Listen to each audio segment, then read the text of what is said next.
maraming salamat po dahil nagising po ko na kasama ko po si nanay at si tatay at si lola. Maraming salamat po sa pagkain po na nasa harapan po namin ngayon. At maraming salamat po dahil sobrang espesyal po ng araw na to para sa akin. Dahil unang beses ko pong makakasama ng sabay si nanay at si tatay sa breakfast. Thank you po. Amen. Amen.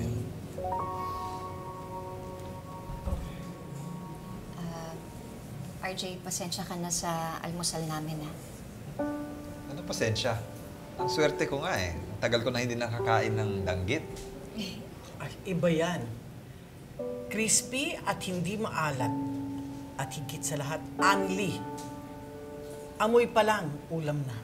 Oo, and cooked with love. Aamuyin ko na lang para matipid. Si tatay. Ano ka ba? Pwede mo nang kainin lahat yan. Marami kami niyan dito. Sige na. Kain na po, kain na po. Kanin. Sige. Sige na, kumuha ka na iyo. Thank you po kayo kumuha. Ako na kukuha sa'yo. Hello po. Thank you, Nay. Diyan kayo po. Ako. Ay. Mauna na ako ah. Maraming salamat sa breakfast. Nabusog ako. Ay, wala yun. Pasensya na kayo ah. Naka-istorbo yata ako. Pero nag-text na kasi si Ruben. Okay na yung sasakyan. Annalyn, hindi ka ba papasok sa East Ridge? Pwede kita ihatid. Hintayin kita magbihis. Thank you, Tay, pero mamaya pa po kasi ako eh. Okay lang. Ikaw, Lynette. Hindi ka ba papasok? Hindi. Okay lang. Meron naman akong service. Salamat. Sige. Mauna na ako. Nay, hatid ko na po si Tatay sa labas. Sige. Tara po.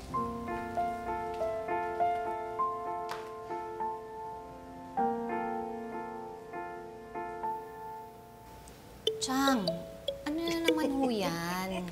Wala lang. Wala. Naisip ko lang. Tuwan-tuwa ako eh. What if kayong dalawa ni RJ ang nagkatuluyan? Chang, pwede ho ba? Huwag niyo na hong isipin yan. Masaya na po ako sa buhay ko. Boto din naman ako kay Doc Moreno. Kaya lang kanina nakita ko kayong tatlo magkasama. Ang saya-saya ni Annalyn. Naisip ko tuloy, bakit pa kayo pinagtagpo? Hindi naman pala kayo tinadhana. #Totga. Chang, may rason ho kung bakit nangyayari yung mga bagay-bagay. Ngayon, kung ano man yung rason na yun, magtiwala na lang po tayo sa Diyos kasi yun po ang makakabuti para sa ating lahat. Oo na, alam ko yan. Kaya ko lang naman na-imagine yun kasi ngayon ko lang nakitang ganun kasaya si Annalyn eh.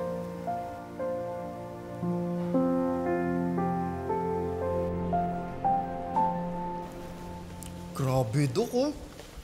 2 oras pa lang, 1 milyon na yung views ng pang-hostage sa'yo.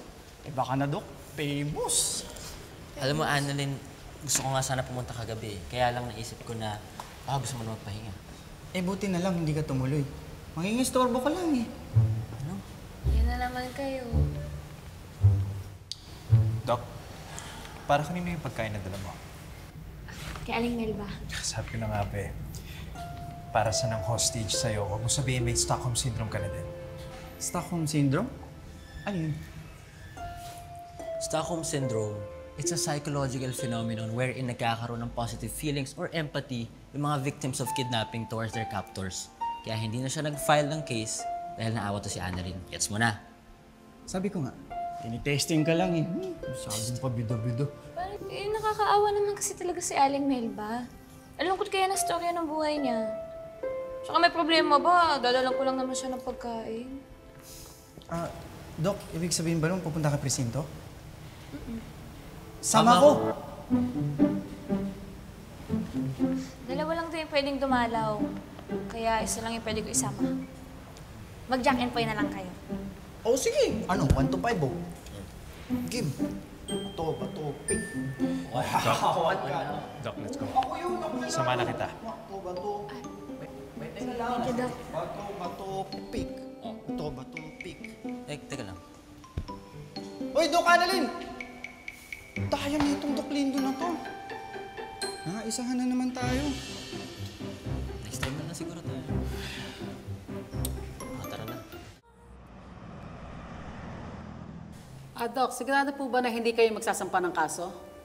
Opo, ma'am. Ililipat na rin po kasi siya sa mental. Kinokontak na rin po ang pamilya niya. Ma'am, pwede po ba na kapag may nakontak po kayo kamag-anak niya at pumunta po sila dito, sabihan niya po ako para masamahan ko po sila pag nilipat po si Nay Melba? Sige po. At pwede po ba namin makita po si Nay Melba? Ay, sige po. Maupo po muna kayo.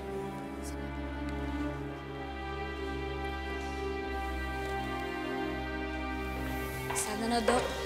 Kita muna ni Nay Melba si Caitlyn bago siya lumipat. Sana mahanap nila yung mga kamag-anak ni Aling Melba bago siya mapunta sa institution. Tama, bago siya lumipat sa mental. Okay, Doc? Yeah. Annalyn, ligtas ka.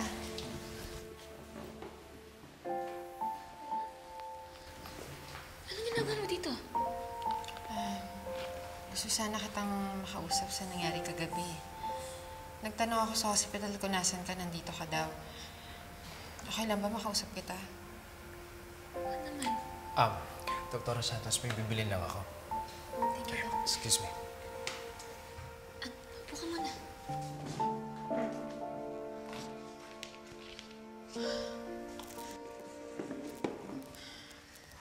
Grabe yung Melba na yun, no? Siguro madami na siyang nabiktima. Siguro madami na siyang nakidnap. Or worse, baka pinatay pa. Zoe, hindi. Mabait naman si Nay Melba eh. Marami lang talaga siyang problema sa pamilya niya na hindi niya nakinaya. Kahit na. Alam mo, dapat nga hindi mo na dinadalaw dito yun eh. Zoe, sorry nga pala dun sa mga nasabi ni Nanay tsaka ni Lola sa'yo. Pero okay naman tayo, di ba? Tandaan mo nga yung ginawa sa'yo ng mga taong yon. Wala namang ginawa sa akin si Annalyn eh. Ako mismo yung umalis doon kasi naiipit ako sa mami tsaka sa lola niya. Kahit na, magkakampi pa rin sila ni Annalyn. You're being too soft on that girl. You have to remember, she is the enemy. Yeah.